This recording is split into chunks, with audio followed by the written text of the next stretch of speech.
Boxing Info. I'm your host, the Islander, and hopefully this is going to work out right because I'm trying this on a MacBook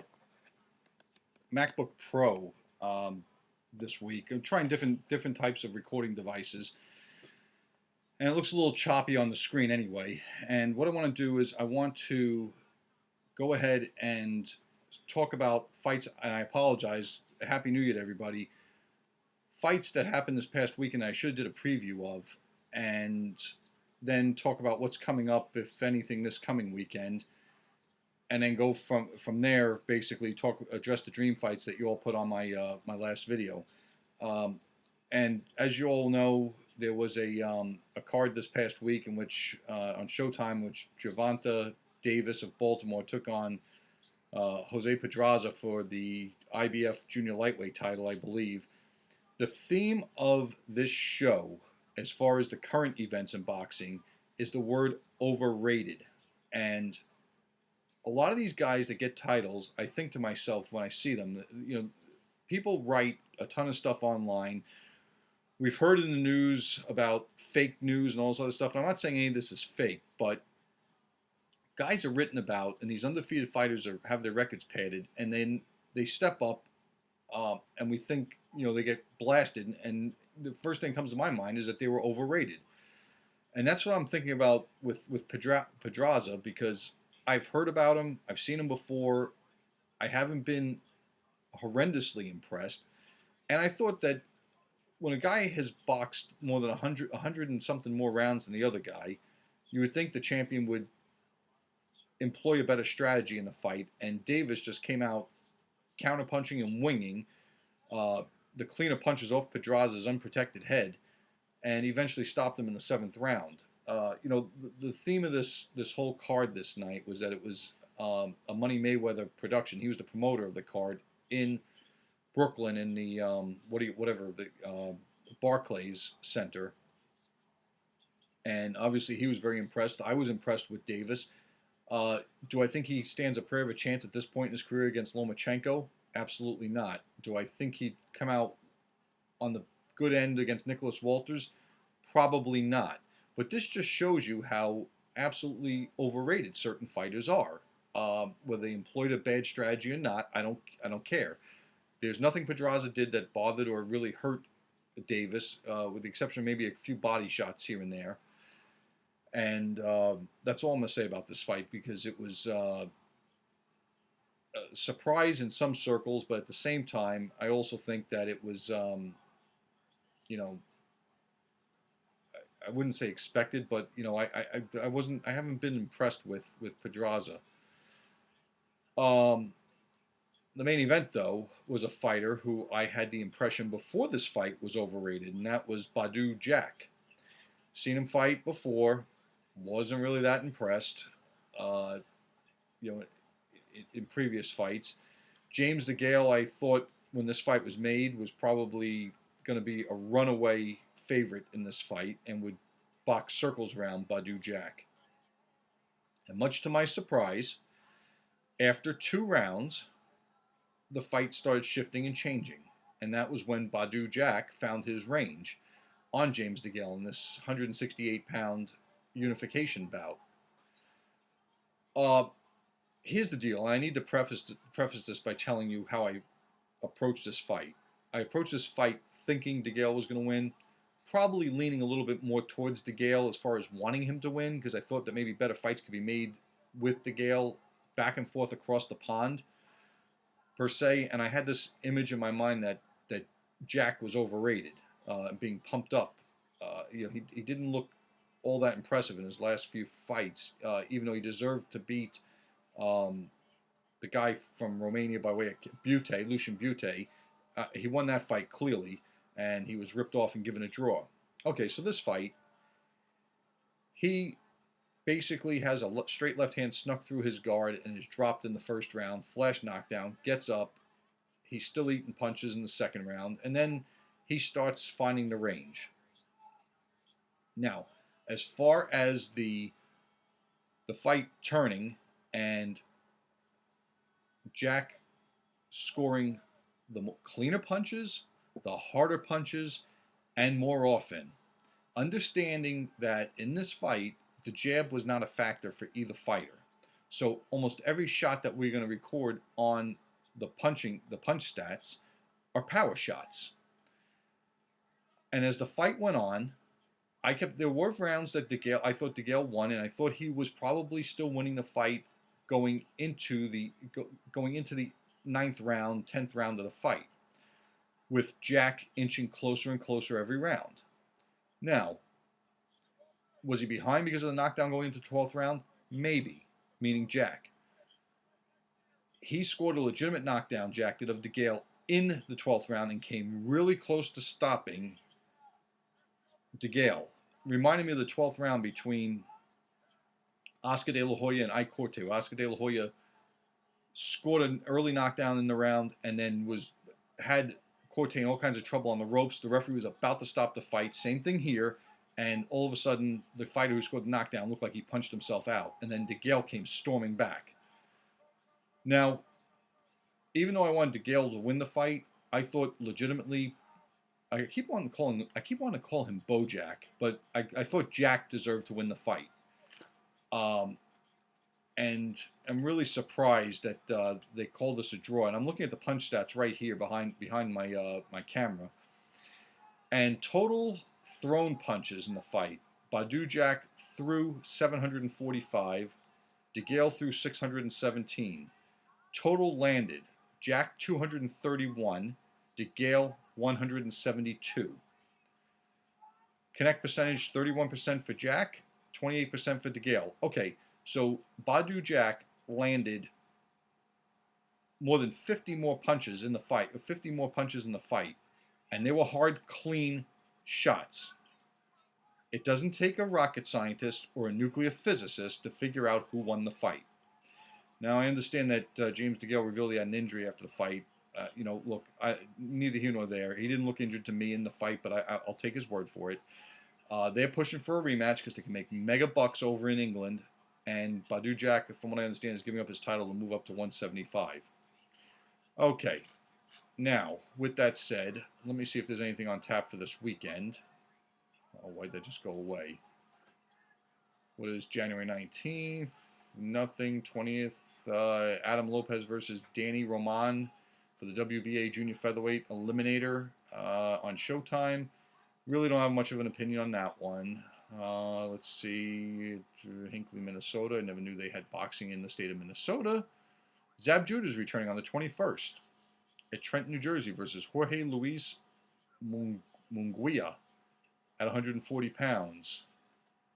And then really there's nothing till the following week, I don't think.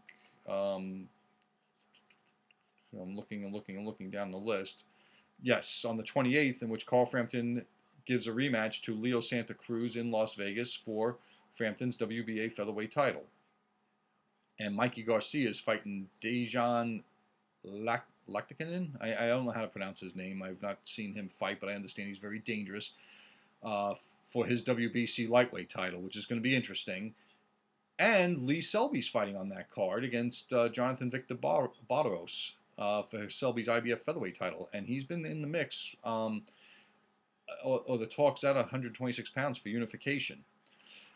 That turns my attention now to the Dreamfights, which I'm going to do every video I make. And I'm going to tell you this, they're getting better and better.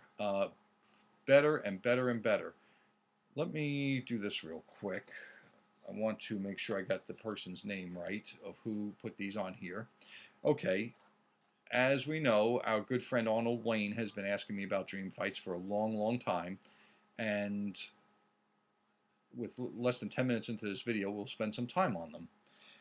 All right, let's go down the list of them, and I'm going to give you my best case scenario. And if this video is too choppy, we're not going to make videos on phone booth on the Mac anymore. Pernell Whitaker versus Floyd Mayweather Jr. at 135 pounds. And somebody else asked me, I think it was PhillyJ. Is it PhillyJ? Yeah, PhillyJ asked me at 140 pounds also. I think at 135 pounds, I'd give Whitaker the edge. Hand speed, they're about the same. Whitaker's got, the lefty thing going, and Mayweather had the ability to easily neutralize lefties with the lead right hand. I think this fight at both weight classes would look very much like Whitaker's fight against Buddy McGirt, where there would be some. I think Mayweather would hit him more than McGirt, but McGirt probably hit him harder. And I think that at 135 pounds, I'd give Whitaker the edge on a close decision. At 140 pounds, though, I think his mobility suffered some, or started to suffer from. I'm talking about Whitaker, and I think I would give Mayweather the edge at 140 pounds. Here's a really tough one from Arnold Wayne.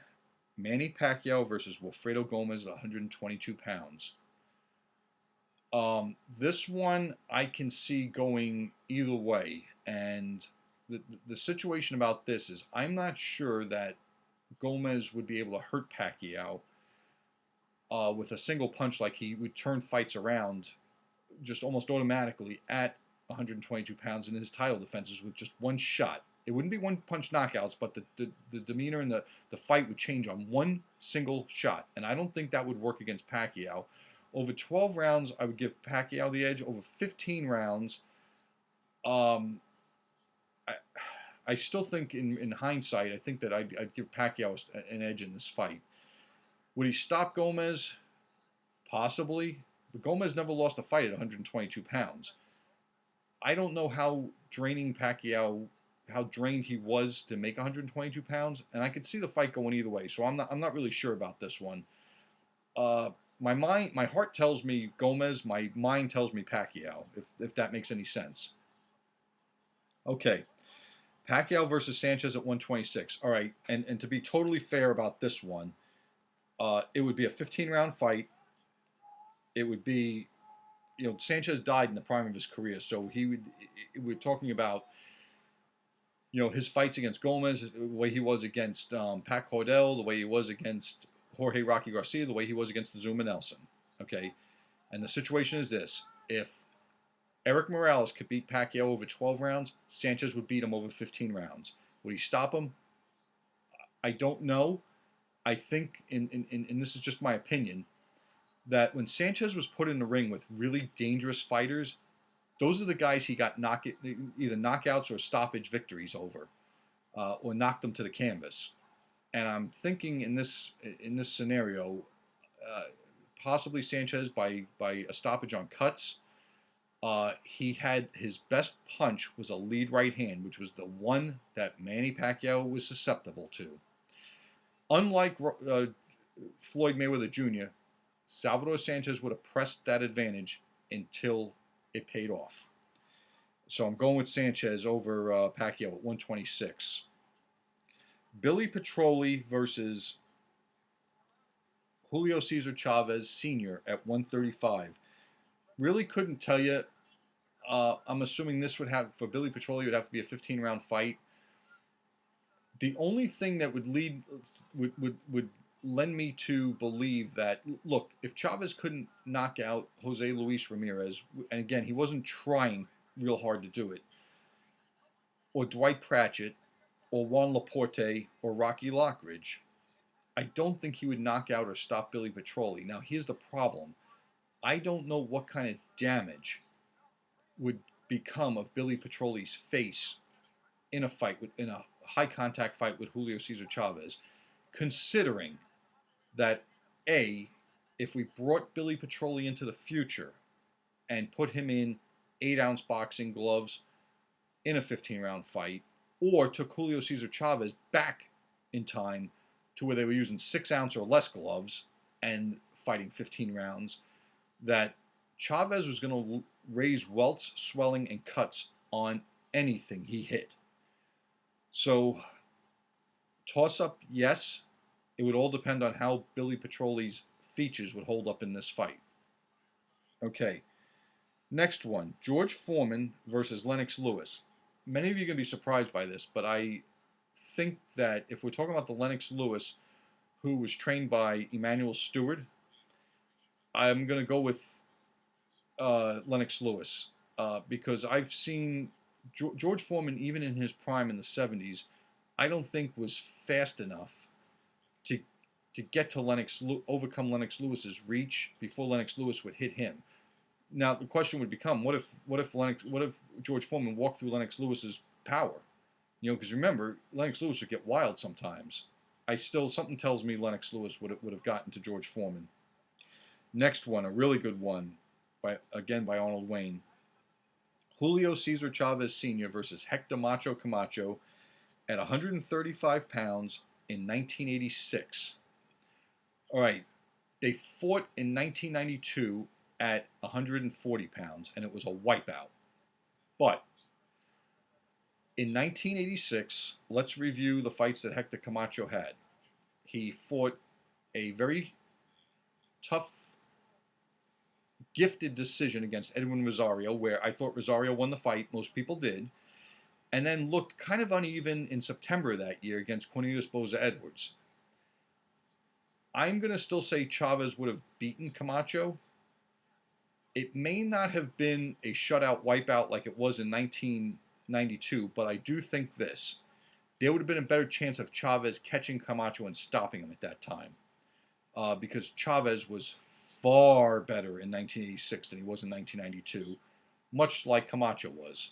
I'm keeping Camacho on. I'm keeping Chavez winning this fight, probably by unanimous decision, possibly a stoppage. Now here's a real interesting one. I've talked about this before. Eusebio Pedroza versus Salvador Sanchez at 126 pounds, assuming this is when they both were champions and they would unify the title. My thinking on this one is this. My mind, my heart, and my gut tell me Sanchez. For some strange reason, Lance Hafner's boxing, it was a DOS-based computer program, as well as many other computer models, keep having Pedroza beat Sanchez. I've ran the program over and over and over again. They claim that Pedroza might even score knockdowns over Sanchez. Not sure. I'm telling you what my eyes and my brain and my heart tell me. And that is the more versatile fighter as far as having weaponry at his disposes was Sanchez. Do I think Pedroza could win the fight? Yes. Sanchez had a lot of trouble fighting taller fighters. Pedroza, quite naturally, gave up his height. What does that tell you? He'd be walking into Sanchez uppercuts and straight right hands. I'd go with Sanchez by a decision. I don't think either one of them would stop the other one. Okay, Eric Morales versus Nonito Donaire at 122. Okay, Morales is best weight in my opinion. Donaire starting to slide. Pretty easy one. I think Morales would have won the fight. Probably by a clear-cut decision, not a wipeout, but a comfortable decision. It would look a lot like his first fight with Pacquiao, only I think it would be cleaner, in my opinion. James Toney versus Triple G Golovkin.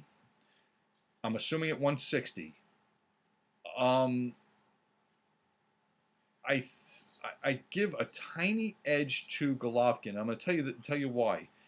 James Toney had some rough go-arounds at 160. His title-winning effort versus Michael Nunn, he was behind on points, was going to lose the fight cleanly, no disputing it, if he didn't score the knockout over Michael Nunn.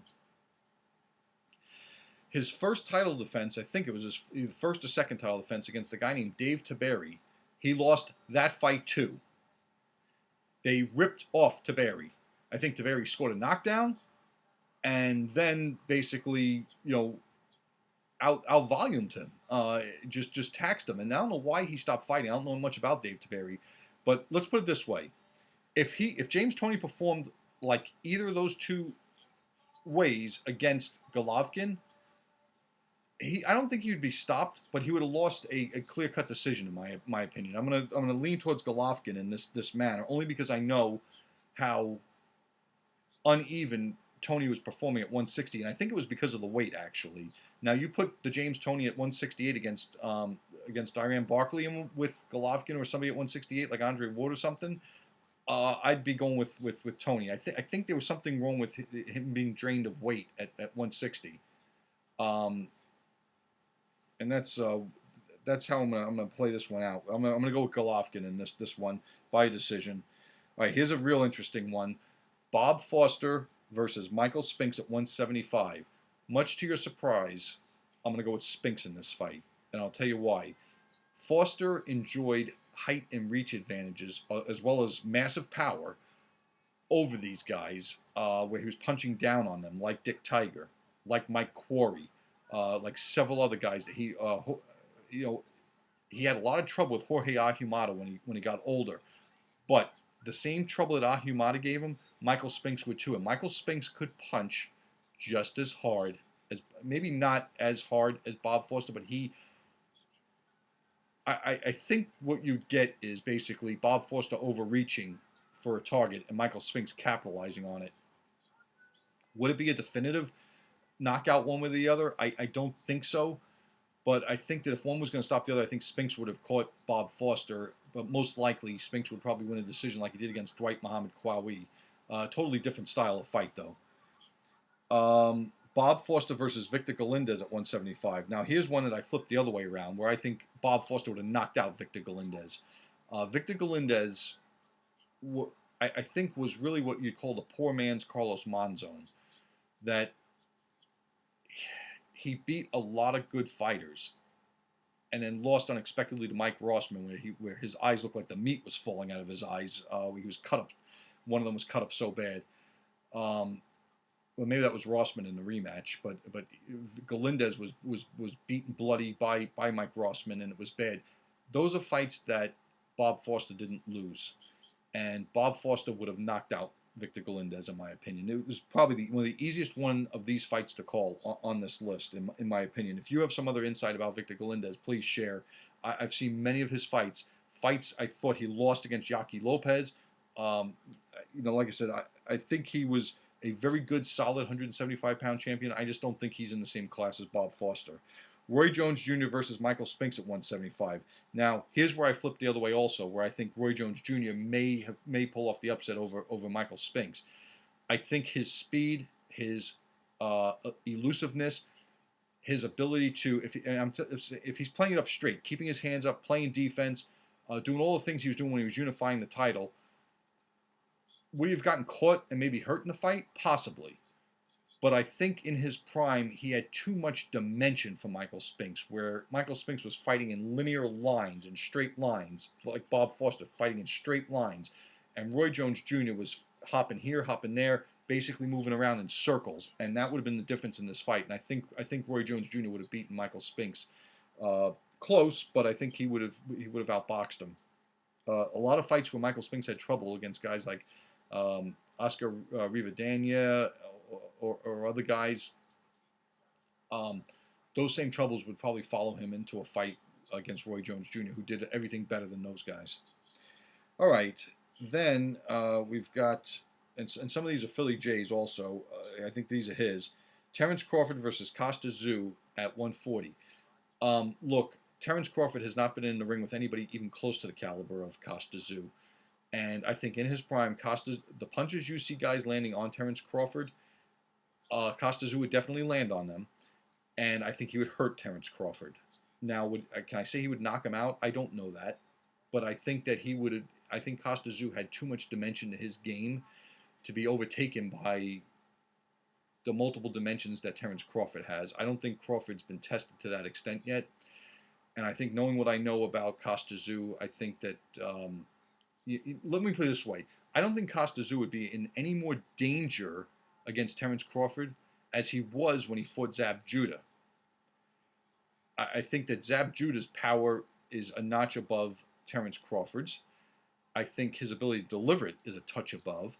And I think you saw what happened when Costas fought Zab Judah. Now, I think that stable on their feet, Terence Crawford's a little more stable on his feet, his chin, that sort of thing, than Zab Judah. But at the same time, I think that, Costas would have gotten to him and hurt him and probably kept him at bay and either stopped him or basically won a clear-cut decision.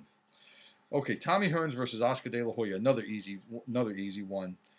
Tommy Hearns would have knocked out Oscar De La Hoya. There's not a doubt in my mind. Understand this. What was the best weapon of Oscar De La Hoya in his prime at 147 pounds. It was either his jab or his left hook, right? He wasn't reaching Hearns with either one of those things. Hearns was going to beat him to the punch with a jab. Hearns was going and what punch was De La Hoya susceptible all throughout his career? Straight right hand to the head. Although when Pacquiao fought him, it was a straight left hand. He was open up the middle. And I am telling you that Tommy Hearns would have knocked him out. I don't even doubt this. That was as clear cut. I know some of you will disagree with this. De La Hoya is no. We're talking about a 15-round fight where Hearns has been to 13, 14, 15 rounds, and we're talking about being paced over it. So Hearns is dangerous early. De La Hoya fades late. Some will argue that Hearns fades late, but at the same time, De La Hoya is not Wilfred Benitez as far as defense is concerned. He would have got hit with that right hand. And if Ike Corte could knock him down, Hearns would have knocked him clear out. And that's just my opinion. I've seen both of them fight many times. Hearns in a massive knockout over De La Hoya. De La Hoya would not have hurt Hearns with any right hands. He'd have to get a left hook in on him and get close enough to do that. To get close enough, you're eating Hearns' right hand. And it's a simple equation. Here's another tough one. Canelo Alvarez versus Terry Norris at 154 in his prime. I'm going to speculate that Terry Norris would have beaten Canelo at 154 in a very similar manner to the way Mayweather beat Canelo. Terry Norris was not as skilled as Mayweather, but he had a lot of the same attributes. He had very fast hands. He turned over all his punches, lefts or rights, overs, unders, whatever. He had a full arsenal of weapons. He had a far worse chin than Mayweather, but I think the amount of power that he had the difference in his deficiency in chin with Mayweather, Norris, that is, was the same in Mayweather's deficiency in one-punch power compared to Norris.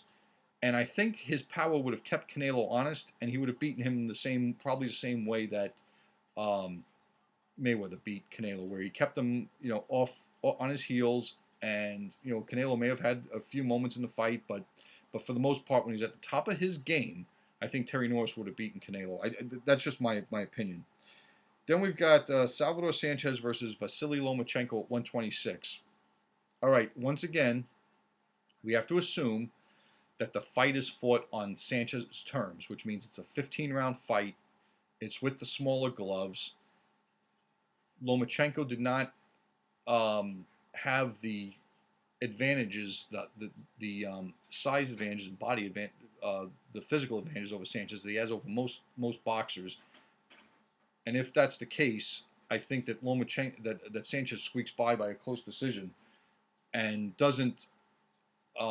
There's not either one of them getting the other one into trouble of basically falling prey to a stoppage. And the last one on this list is Manny Pacquiao versus Julio Cesar Chavez at 135 pounds. I've been a proponent, and again, let me bring this back. If Manny Pacquiao had issues with Eric Morales, if Manny Pacquiao had issues with Dynamita Marquez, if he had issues with any of these fighters, you need to understand that the straight right hands that he is accustomed to eating, like De La Hoya, would have been coming from somebody he had never been in with before, and with power that he had never been in with before, and the ability to do damage, whether it was to the head or to the body. Do I think that Pacquiao would have gotten his pound of flesh off of Chavez? Probably. But in the end, I truly believe that even over a 12-round fight, that Chavez would have gotten to his body and basically kept him at bay the same way imagine the way that Chavez fought Jose Luis Ramirez, where he was basically just pop-shotting with right hands. Right? The same thing would have happened, and he would have caught return fire, but don't you think he would have trained to avoid the left hand and move to his left? That would have been a definite. And I'm going with, like I said, I would go on with Chavez, and probably by a late round stoppage. There would have been horrific damage inflicted on each other by both of them. Both of them would have been swollen and bloody.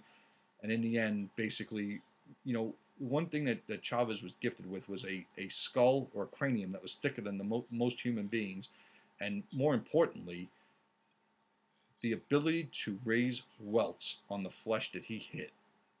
That's going to do it for this edition. Keep the dream fights coming. We'll discuss them, and we'll be back to preview Leo Santa Cruz's rematch with Carl Frampton, which I still think that Frampton's going to win the rematch. Thanks, everybody.